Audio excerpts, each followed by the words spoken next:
The Gambia College will equally be upgraded into the University of the Gambia.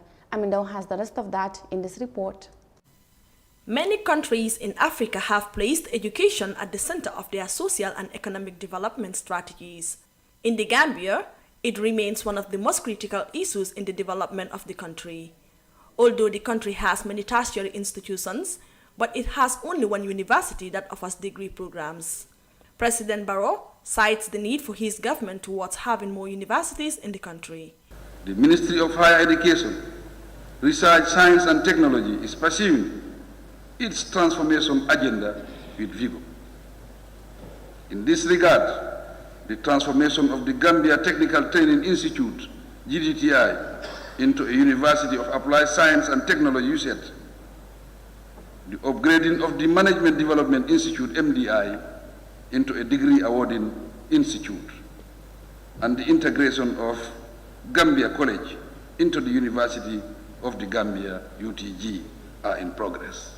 In fact, the administrative process has started for the construction works of the new USET structures. Barrow says the Gambia has gained significant success in the education sector and enrollment at all levels of education sector and compliments teachers for hard work. It is encouraging to state that the sector registered substantial on the pass rate for the 2020 Gambia Basic Education Certificate Examination and the West African Senior School Certificate Examination. We commend the sector for this and encourage the teachers to strive harder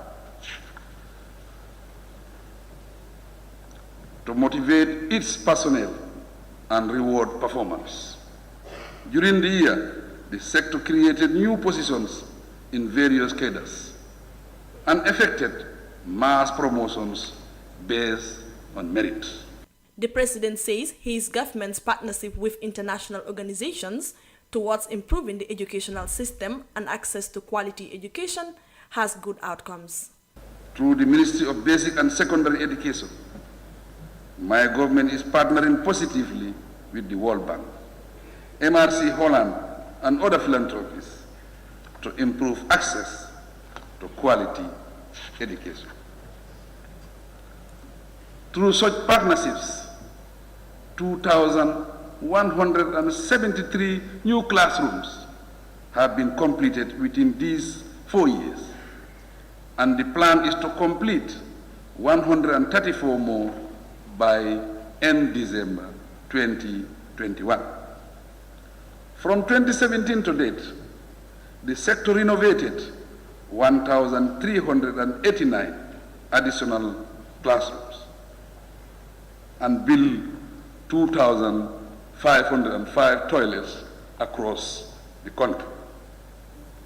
100 more toilets will be completed by December 2021.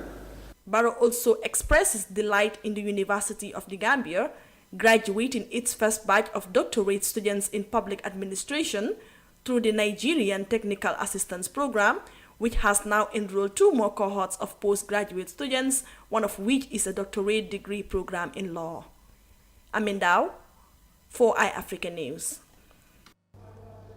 President Adama Barrow is saying that the transformation of the tertiary institutions into universities in the country is in progress. Now, the State Councillor and Foreign Minister Wang Yi attended the first meeting of foreign ministers of Afghanistan's neighboring countries in Beijing via video link. This meeting with foreign ministers from surrounding countries is geared towards bringing back peace and stability in Afghanistan after a month of unrest, which led to the killing of citizens and individuals displaced. Foreign Minister Wang says the country is still facing severe challenges such as humanitarian issues, people's livelihoods, and the COVID-19 pandemic. More of that in this report. Top diplomats from China, Iran, Pakistan, Tajikistan, Uzbekistan, and Turkmenistan met Wednesday to discuss the Afghan issue. Chinese Foreign Minister Wang Yi said the 20-year military intervention and the democratic reconstruction by the United States and other Western countries has failed in Afghanistan. The country is now facing severe challenges. He says the U.S. and its allies should shoulder the main responsibility for this situation. 国际社会的普遍看法是， There is a common view in the international community that the end of the intervention of the United States and its allies in Afghanistan is the beginning of the time when they need to shoulder responsibilities. They have more obligations than any other countries to provide economic and humanitarian aid to the Afghan people. 人道主义援助。 Wang also urged the acting Afghan government to keep its promises to gain international recognition. 塔利班进入喀布尔以后， The Taliban have recently shown their positive position in political construction, anti-terrorism and relations with neighbouring countries after entering Kabul. We welcome this, but the key is to put them into practice. There are two key points. First is to be inclusive, and second is to resolutely fight terrorism. We hope the Taliban can learn from the past, actively interact with all ethnic groups and factions under the interim government, and keep its promises to the outside world to earn international recognition. Wang proposed that the neighboring countries should strengthen cooperation to help Afghanistan cope with the pandemic, keep ports unblocked, manage refugees, provide humanitarian aid, fight terrorism, and crack down on drug trafficking. The foreign minister also announced China will donate 3 million coronavirus vaccine doses to Afghanistan and provide it with over $30 million worth of humanitarian aid, including grains, supplies, and medicine. Now, foreign ministers from surrounding countries of Afghanistan met to discuss a way forward for the country. Now, the Independent Electoral Commission has set a date for presidential nomination and campaign ahead of the upcoming December 4th election. Nomination starts from 30th October to 5th November, while the campaign period for the said election will be held from Tuesday 9th November to Thursday 2nd December 2021. Daisy has the rest of that. The upcoming December 4th presidential election will give Gambians the opportunity to elect a new leader to run the affairs of the country since former President Jammeh left office in 2017. Ahead of this most anticipated election, several candidates have shown their interest in the highest office of the land. The Independent Electoral Commission has on Wednesday cleared the air in preparation ahead of the election. The IEC says nomination for presidential candidates will commence from 30th October to 5th November between 8 a.m. to 4 p.m. at the IEC headquarters under Chairman Ali Momorinjai. The election body equally says the campaign period for the election begins on Tuesday 9th November to Thursday 2nd December 2021. This election will see a contest among 18 political parties and 6 independent candidates. It is the first time such a huge number of candidates are running for president, but there could also be a reduction in this number as there is a possibility of merger between candidates and parties just like the APRC and PP alliance. The public awaits to see the right candidate to be elected to run the affairs of the state, but this may rely on the leadership qualities and experience you will bring to the office, policy plans, your character and position on issues, and your ability to debate with fellow candidates on your manifesto. For iAfrica News, Ndaisise. The country's Independent Electoral Commission there set the activity dates for the December presidential elections. Now, the United Democratic Party on Wednesday released a statement following the Alliance of National People's Party (NPP) and the Alliance for Patriotic Reorientation and Construction (APRC). The statement cited commissions formed by the president which could not result in the expectation of the Gambian people. More in this report by Hawanjai. The announcement of an alliance between the former ruling party APRC and the Barrow-led NPP has created a lot of friction among Gambians, especially the victims of the former regime. Many are worried about the recent alliance and viewed it as a threat to the implementation of the Truth Commission's recommendation, even again that it could be ostracized just like other commissions formed by the Barrow government. The United Democratic Party released a statement condemning APRC NPP, saying it demonstrates President Barrow's lack of moral concern, understanding or appreciation of democratic principles to end the dictatorship of former President Jammeh. UDP further says President Barrow lacks empathy for the victims of Jammeh's repressive rule and contradicts the sacrifice made to usher in a transition for the democratization process. However, the United Democratic Party says it is not against the principle of freedom of association, including the rights of political parties to forge alliance with anyone, but believes the MPP-APRC alliance is born out of expediency at the expense of the Gambia's aspiration for justice and reconciliation. The party cautions the APRC supporters and sympathizers that this is just a ploy by President Barrow and his cohorts to seduce them to vote for him, but has no power or intention to deliver his promises. The UDP is of the conviction that Barrow is unfit for office as he lacks the political will to consider implementing recommendations of Janneh and Farber commissions, his efforts in drilling the adoption of a new constitution and his merger with APRC, which undermines the TRRC process. They believe even without this alliance, Barrow would have rendered the work of the TRRC as a futile exercise. Hawan Jai for Africa News. The United Democratic Party Day have their take on the Green and Grey Alliance as Awanja reports.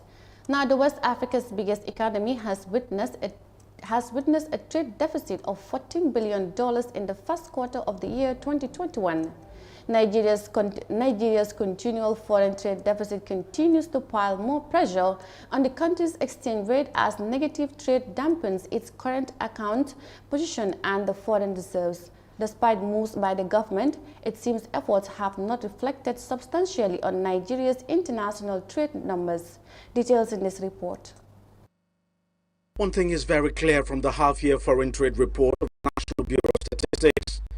Nigeria is still very much an import-dependent country. And this is despite all the efforts of the government at weaning Nigerians away from imports. The report is a clear indication of how much effort the government still needs to put in order to address the country's balance of trade challenge.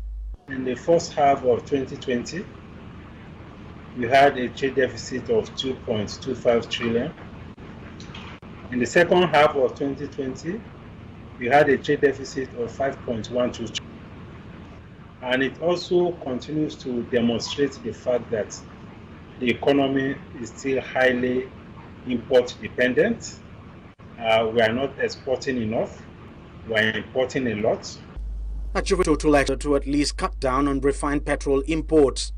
There's also the Dangote refinery, which is expected to come on stream early next year and has been touted to end petrol imports in the country.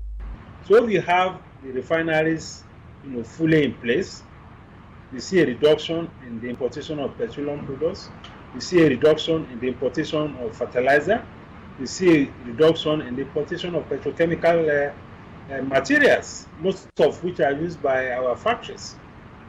In addition to that, we're also likely to see an improvement in our exports.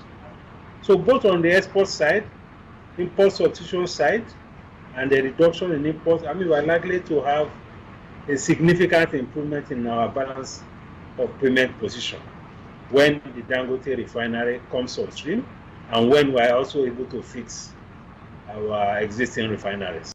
With rising importation, the country's reserve is coming under increasing pressure. Biting for a scarcity has seen the value of the local currency continue to depreciate. We don't have so much of capital importation coming in. We don't have so much of the external remittance coming in. So net, we are now reporting negative balance of payments.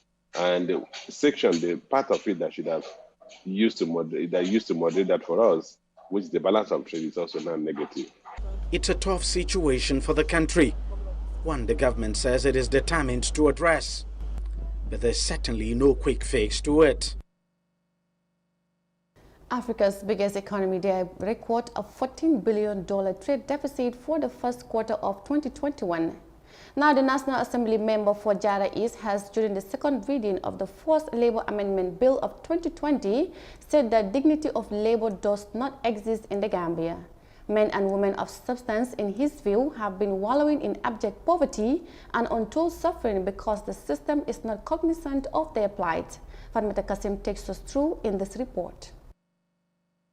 It could be recalled that the motion for the second reading of the bill titled First Labour Amendment Bill 2020 was moved by the Attorney General and Minister of Justice July last year.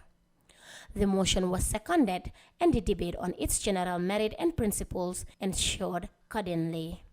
Thereafter, the bill was referred to the Assembly Business Committee for commission.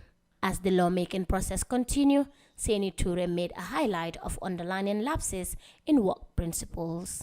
In Africa here, people prefer to work not because of the reward, but because there is glory in work. We work because of the glory of work, not because of the remuneration. Honorable Speaker, you'll see men and women who are able-bodied, toiling and moiling under the sun, under the blazing sun. But at the end of the day, they are paid a pittance. And that is quite disheartening. I believe this report is here to address some of those anomalies. Honorable Speaker, labor has to go with dignity. This is why we keep saying there is dignity in labor. But in this part of our world, Africa and Gambia in particular, this slogan, that is labor, there is dignity in labor, is yet to be achieved.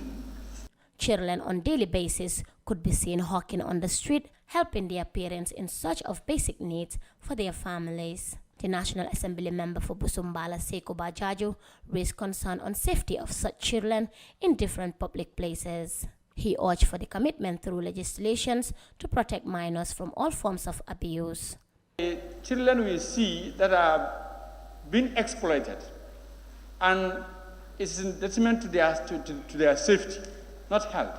If you go to the garage, the car parks, from Westfield, let me start from Westfield, right to Tabokoto, between these two highways, you see young children with plates of nana, water, bananas, selling.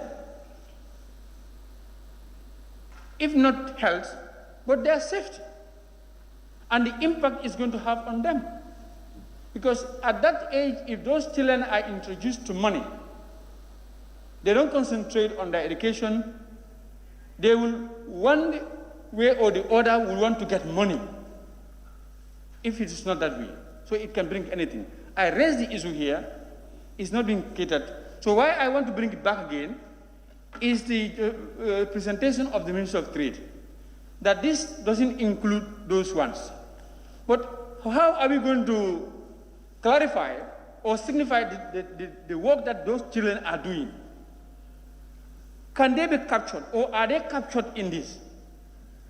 At that age, those children should not be, because you say force, but in this provision, there is no force before that word. So probably you will say, okay, they are not forced to do it. But what section B is saying, any labor which is exploitative or hazardous to their safety. To me, those children selling in the car parks, in the garages, along or between those two highways, is hazardous to their safety. I want the committee to think about that. How are we going to safeguard the protection of those children to avoid them to be exploited in that manner? For the NM Drame, the National Assembly for Tumana constituency is of the view that families where some of the parents are less concerned about the well-being of their children should be known. This, he said, will guide the implementation of law through advocacy engagements on constitutional rights of the child, especially the areas dealing with health and safety issues. One of the primary functions of this body is to make laws, and we try to engage the other arms of the government, that's the executive, to make sure that the laws that we make here are enforced, so that we don't just make them to pack them in cupboards to carry dust, but we make them to be enforceable, so that the reason why we made the laws can at least be met. So this is something that I think all these other acts or whatsoever we want to make here, any laws, it also have to follow the same trend. That, we have to make sure that, those that are to enforce the laws look at it and make sure that, they are enforceable, or they make sure that they enforce them. Children living or walking on the street are some of the most excluded and unprotected in the world. While some are homeless with their families, others return home at night after walking on the street. Many others are without parental care or a home and have no viable alternatives. Reporting for iAfrica News, I am Fatoumata Kasim. Jare is a parliamentarian, believes that there is nothing like dignity of labor in the Gambia as bill was tabled. As the world continues to battle against the COVID-19 pandemic, millions of people are devastated by the impact of the global health crisis, especially persons with disabilities. In the current situation brought about by the pandemic, persons with disability or chronic health conditions are faced with higher risks, especially in low and middle-income countries like the Gambia. Details of that in this report by Amadou Kante. Despite the easing of some of the coronavirus control measures to help resuscitate the downsized economy in many countries around the world, millions of people are still in dire economic state thanks to the adverse effects of the COVID-19. So this has imposed a big challenge on their lives and their families. Speaking on the plight of the vulnerable groups in the face of the pandemic, the National Youth President of the Gambia Democratic Congress, Mamadou Cham, known as MC Cham, is of the view that government should have done more in providing support to the differently abled persons during the COVID-19 pandemic. He observed that government should develop policies that can consider persons with disabilities when natural disasters occur. Of course, they need to support them. They need to have a good policy and program for them to support them. And I think that they need to have another committee that is supposed to be responsible about these people with disabled so that they can support them. But they really need support from the people, particularly from the government, whereby I think they need to engage them, doing all the support necessary. I think the people with disabled need to be supported by the government and every concerned Gambians. Worldwide disasters and emergencies often disproportionately impact everyone, but the disabled persons are often hit hard, and this pandemic is no exception. In the battle against COVID-19, it is also essential to follow the motto of the United Nations. A project by Swami India International offers unique gated community with 3- and 4-bedroom villas and duplexes. Just 5 minutes away from the Banjul International Airport. Luxury, convenience, and accessibility are some of the reasons you should consider this great housing opportunity. With a clubhouse, a playground, access roads, and parking facilities available for your dream home or a valuable investment, you will find all you need at Airport Residency here in Olyunda.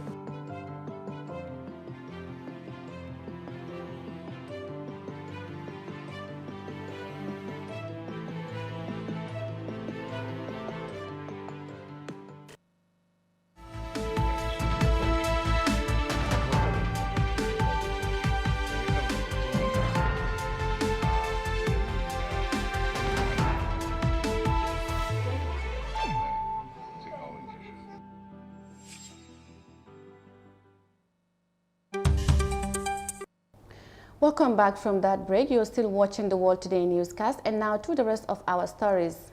The independent candidates for December presidential elections took part in a maiden debate following the footsteps of Halifa Saleh and Dr. Cissé. The candidates hold discussions on various issues that they will undertake in their first 100 days in office. Central among them was corruption, and the presidential hopefulness say that they are determined to fight corruption in order for Gambia to register progress and save it from debt. Details in this report by Omar Ahmed Toure. Corruption is said to be in existence for thousands of years, but it has increasingly attracted attention in recent years. Researchers believe it is impossible to measure corruption, but perceptions of corruption can be measured and actions can be taken to reduce it. Kitabu Fati, a presidential aspirant, believes Gambia suffers endemic corruption and mismanagement and says he would set up fraud committees in fighting corruption.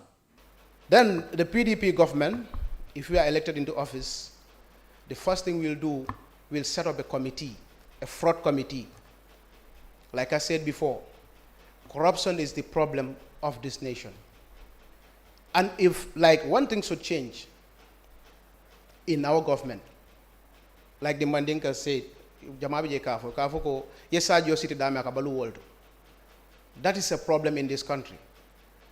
If a person who is entrusted a place to run the place for the country believes that he needs to enrich himself first before doing something for the country, is a big problem. Then we have to set up a fraud committee, and as the assessment is going on with the situation analysis, we will have to go out with our whole government to go to the offices, to the sectors. We know what is happening in that places. Factors that could influence corruption are the demand by public for corrupt acts and the supply of acts of corruption by public officials. To Tamsir Jasi, waging war on corruption is to make sure accountability triumphs in government. If you are sent to the well to draw water in a pail that's full of holes, what is the likelihood that you'll be able to take any water back home?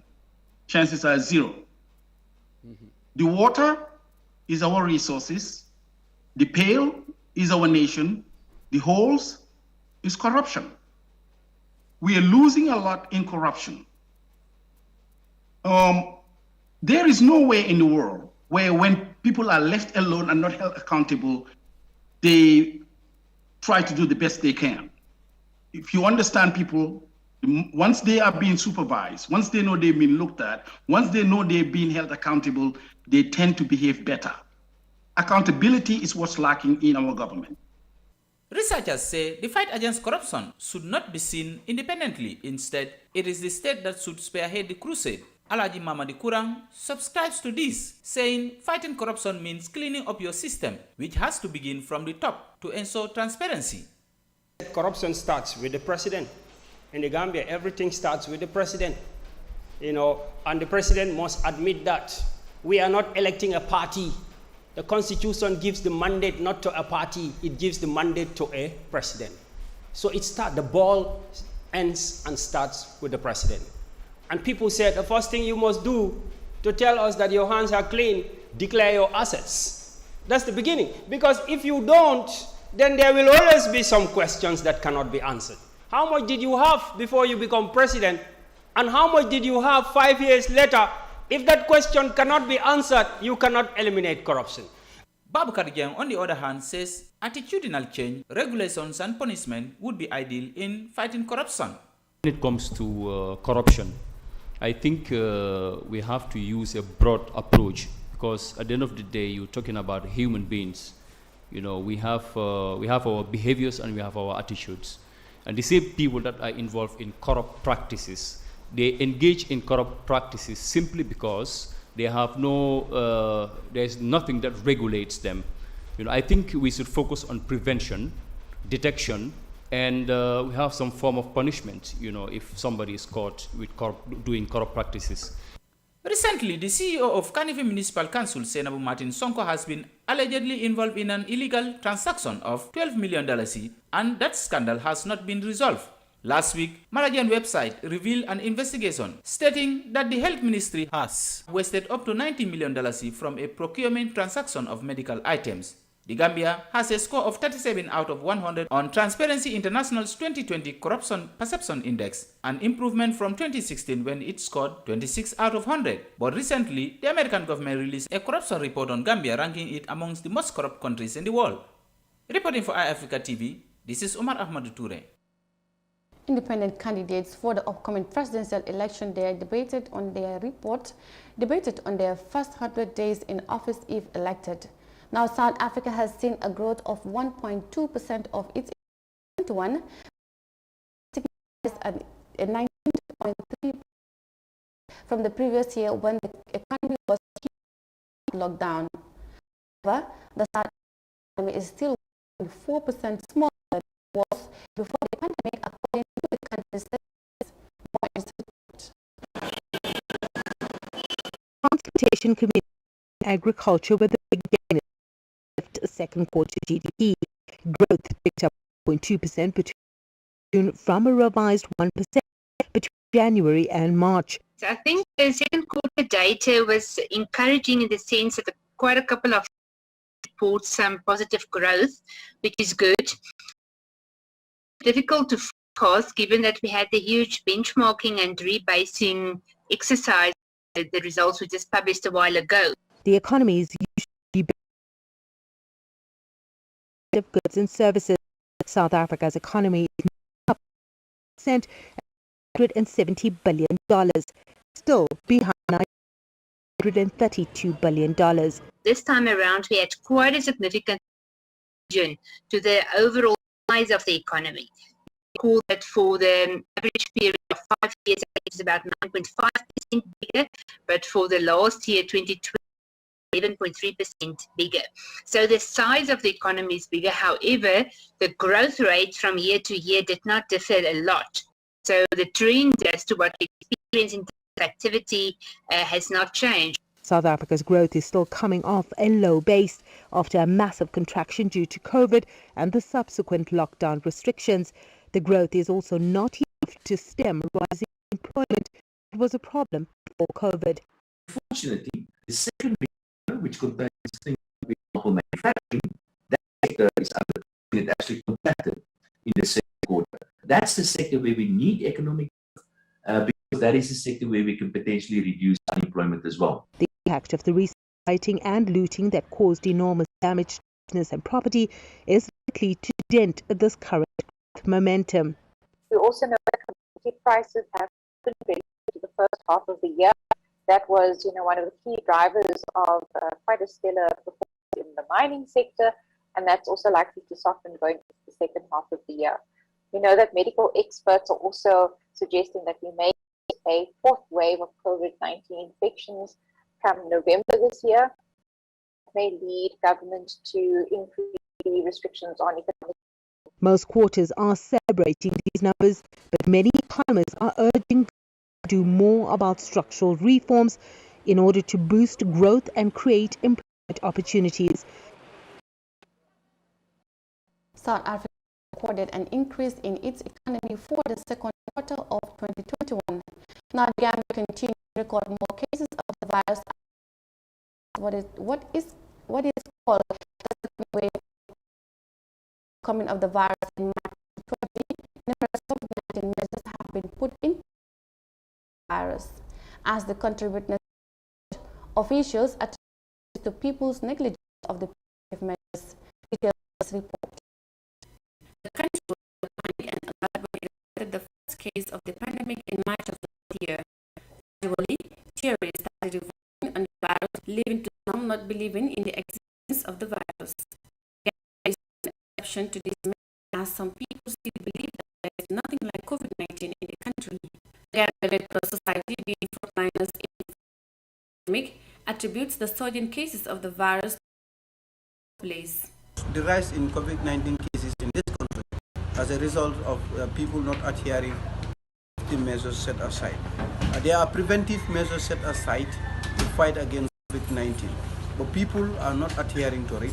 If you go out, you will see people walking without face masks, entering vehicles without face masks, without washing their hands, seeking. Are things that COVID-19 want to see. That's why, COVID-19 is in the increase in the Gambia. Babakar Seka believes that people should act to these measures so that life could go back to normal just before the pandemic. As they say, still here, and it's not going anytime soon. Though it is hard for us because it's been 2 to 3 years. The market is hard. You could hardly sell anything sometimes. So I am just appealing to people necessary things so that COVID-19